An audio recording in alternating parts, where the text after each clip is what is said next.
Акыркы 2 жумада Ош облусу менен Ош шаарында мөөнөтү жок айдоочулук күбөлүктү алмаштыруу боюнча 29418 арыз катталган. Анын ичинен 17 миңден ашууну онлайн, 12 миңге жакыны офлайн катталган. 15 январь күнү тапшырган элем. 15 күндөн ичинде келди.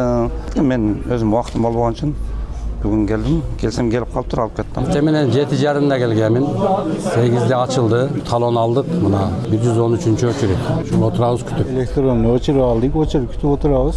223. Bugün Huda halası olmasa gerek. 19 yanvarda tapşırdı böyle. Yani 3 gün boluptu, men bugün vaqt aldım, bugün kelip alıp atam bunu. Өлкөдө 2009-2012 жылдары берилген мөөнөтсүз айдоочулук күбөлүктөргө мурда 2027 жылга чейин мөөнөт коюлган. 2025 жылдын аягында мөөнөтсүз күбөлүктөр жоюлуп, 2026 жылдан тарта 10 жылдык мөөнөттө берилүүчү күбөлүктөргө алмаштыруу өнөктүгү баштала турган айтылган.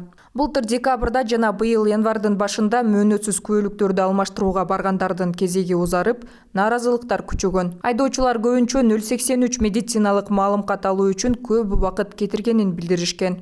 Кийин медициналык маалымкат жоюлган. Бүгүнкү күндө онлайн түрдө каттоодон жарандарыбыз өздөрү катталып жатат. Аны үчүн ак фондо күндүн нуру тийбеген фото жазуу керек жарандарыбыз.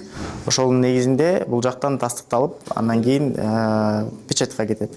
Ал эми айрым жарандарыбыз үчүн түндүк өтүш албай же түндүгү жок болгон жарандарыбыз үчүн бул жерден ар бир аймактык бөлүмдөн өлкөбүздүн адистерибиз жардам берип, ошол жерден дагы онлайн болсо дагы онлайн, офлайн болсо дагы офлайн жардамдарын көрсөтүүдө. Мөөнөтсүз айдоочулук күбөлүктү акысыз алуу үчүн баштапкы мөөнөт 15 январдан 15 февралга чейин болчу. Бул акциянын мөөнөтү пока белгилүү, бүтөөрү белгилүү эмес. Цифровизациянын алкагында канчалык көбүрөөк адам айдоочулук күбөлүктү каттаса, ошонун негизинде анан убактысы дагы белгилүү болот да.